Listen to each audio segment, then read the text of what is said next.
여기는 대한여한의사회 유튜브 채널입니다. 안녕하세요. 저는 대한여한의사회 학술이사 박미순입니다. 안녕하세요. 엄지아니언 서재화 원장입니다. 네, 오늘은 탈모에 대한 이야기 나눠보도록 하겠습니다. 나이가 들다 보면 대부분의 사람들이 머리숱이 이제 자꾸자꾸 줄어서 고민을 하게 됩니다. 흰머리는 염색을 하면 된다지만 자꾸만 줄어드는 머리숱은 참 이러지도 못하고 저러지도 못하고 고민이 되는데요. 저도 이제 나이가 들다 보니까 갱년기 넘어서부터 갑자기 머리숱이 많이 줄어들어서 이제 진짜 본격적으로 관리를 해야 되겠구나 이런 고민을 하게 됩니다. 서 원장님 그러고 보면 굉장히 네, 풍성한 머리숱을 자랑하시는데 네. 관리하시는 특별한 비법, 비결 있으신가요? 저도 제 곁을 떠나는 머리카락 한 올 한 올을 붙잡기 위해서 굉장히 노력을 많이 합니다. 제 스스로 셀프로 두피에 침을 놓기도 하고요. 영양 공급을 위한 한약도 꾸준히 복용하고 있답니다. 네. 서 원장님 머리카락도 꾸준한 노력에 산물로 지키고 계시는 거군요. 네. 그동안 탈모는 대부분이 이제 유전적인 원인이 있다라고 고정관념이 있었는데 요즘은 그런 다른 원인들에 대한 것들에 대한 부분들을 치료하기 위해서 굉장히 많은 분들이 탈모 관리를 하고 계신 것 같아요. 네, 보고된 바에 따르면 유전적 원인은 남성 탈모의 경우는 47%가 부계의 영향을 받고 있고요. 여성 탈모는 8%가 목의 영향을 받고 있습니다. 근데 나머지는 스트레스, 불면증, 대기 오염, 환경 호르몬, 다이어트, 여러 가지 원인에 의해서 우리의 두피는 공격을 받고 있습니다.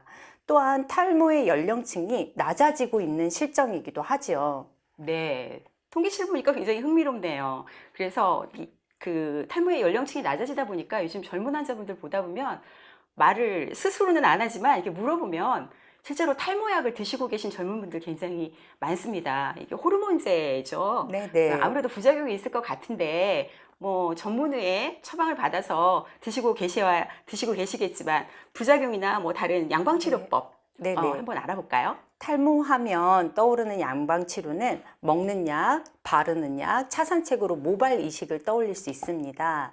모발 이식의 경우는 두피 조직의 건강 상태에 따라서 또는 혈액 공급이나 혈액의 영양 공급에 따라서 생착률이 달라지는데요. 생착률이라고 하는 거는 모발을 이식했을 때 1년 뒤에 이 머리카락이 얼마 정도 남아있는지의 비율입니다. 근데 60%에서 85%까지 굉장히 바운더리가 넓어요. 모발 이식 생착률이 편차가 생각보다 꽤 크네요. 예. 이 탈모가 온다는 것 자체가 사실은 두피 상태가 건강하지 않다는 그런 증거이기도 하잖아요. 그래서 모발 이식 전후에도 사실은 두피 관리가 필요하지 않을까 이런 생각이 듭니다. 모발의 건강 상태를 회복하고 이 탈모를 치료하기 위해서는 신체적으로 전체적으로 건강 상태도 중요할 것 같고요. 이런 부분에서 한방적인 탈모 치료법에 대한 이야기를 나눠보면 좋을 것 같습니다. 한방에서는 탈모 치료를 어떻게 하고 있을까요? 한의학에서는 머리카락을 혈지여라고 부릅니다.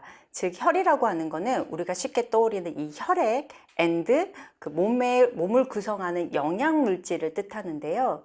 이 영양 물질의 나머지가 머리카락이 된다라는 뜻입니다. 모낭 주변 모세혈관에서 산소와 영양 공급이 잘 되느냐에 따라서 그 탈모의 정도가 달라지는데요. 양방적으로도 요즘 관심 있게 보는 게 페리틴이라는 수치입니다. 페리틴은 체내에 저장된 철분에 대해서 나타내는 지표인데요. 이 수치가 낮아져 있는 경우에는 모낭이 건강하지 못하고 탈모를 유발한다고 보고되고 있습니다. 즉 한방이나 양방 모두 다 혈이 탈모 치료의 포인트로 보고 있습니다. 네.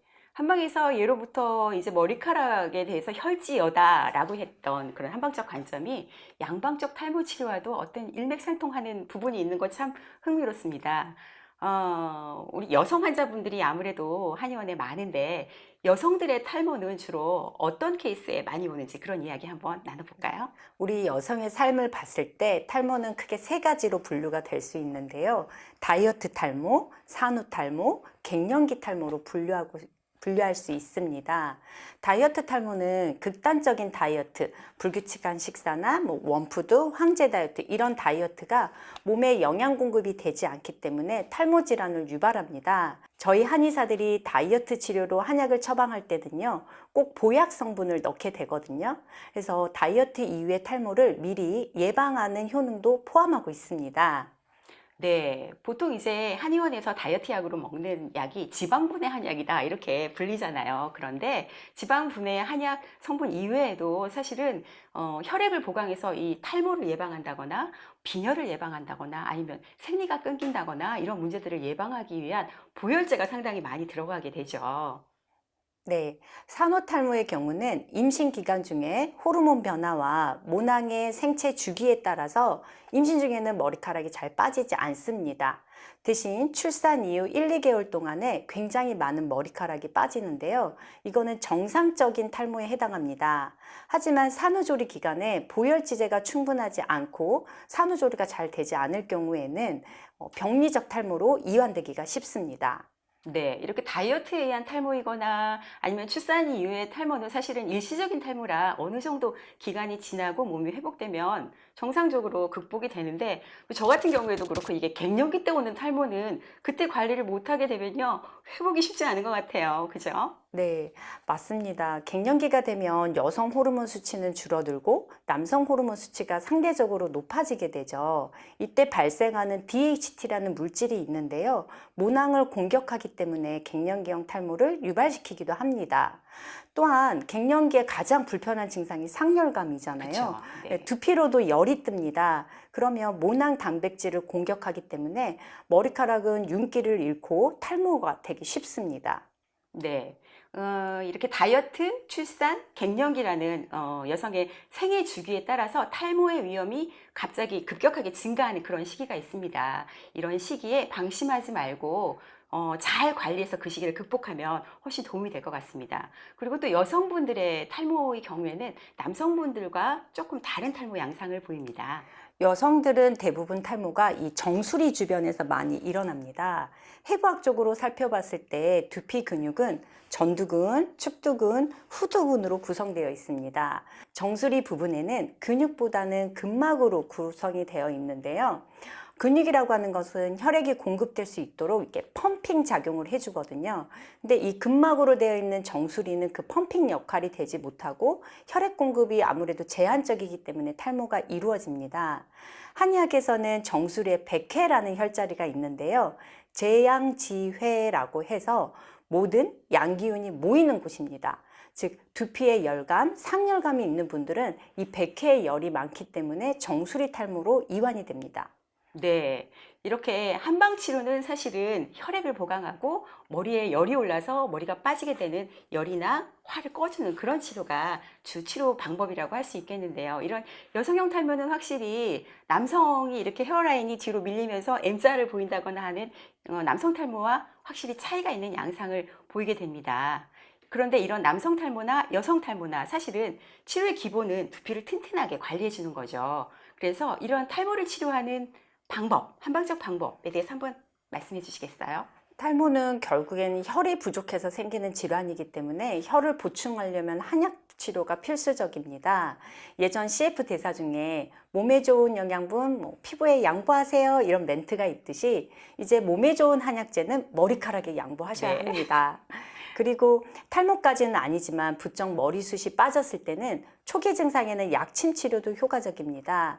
두피나 목덜미 어깨 근육 긴장을 풀어주는 시원한 한약재를 주사 형태로 주입하거나 또는 두피에 영향을 줄 수 있는 영양물질의 한약재를 직접적으로 두피에 놓기도 합니다.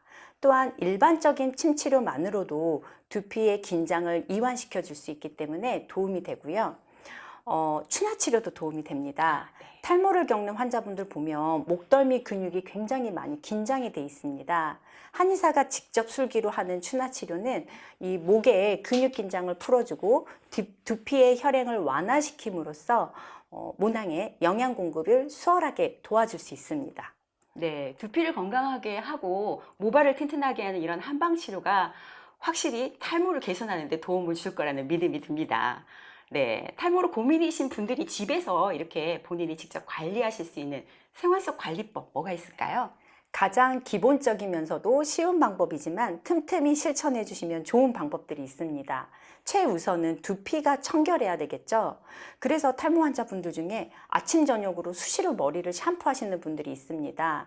이는 두피를 더 약하게 하는 원인이 되기 때문에 저녁에 샴푸는 하루에 한 번만 해주시는 게 좋고요. 샴푸 대신에 빗질을 하루에 3번 활용해 주시면 좋습니다. 두 번째, 두피의 혈액순환을 돕는 것도 중요합니다. 아까 말씀드렸던 백회 혈자리를 꼭꼭꼭 지압하시거나 이 목덜미에 있는 흉쇄 유돌근 근육을 손으로 지압해 주셔서 근육 긴장을 틈틈이 풀어주시면 좋고요. 마지막으로 영양 공급이 가장 중요합니다. 철분 결핍이나 빈혈이 있는 여성분들은 꼭 그 부분을 개선시켜 주시고요. 잘못된 다이어트나 갱년기에는 꼭 영양분 섭취에 신경 써 주시는 게 좋겠습니다. 네, 오늘 서 원장님과 함께 나눠본 탈모에 대한 다양한 이야기들, 그중에 한방적인 치료법과 관리법에 대한 이야기 굉장히 많이 도움이 되셨을 것 같습니다. 오늘 내용 좋으셨죠? 도움이 되셨다면 구독, 좋아요 꼭 눌러주세요. 감사합니다. 감사합니다.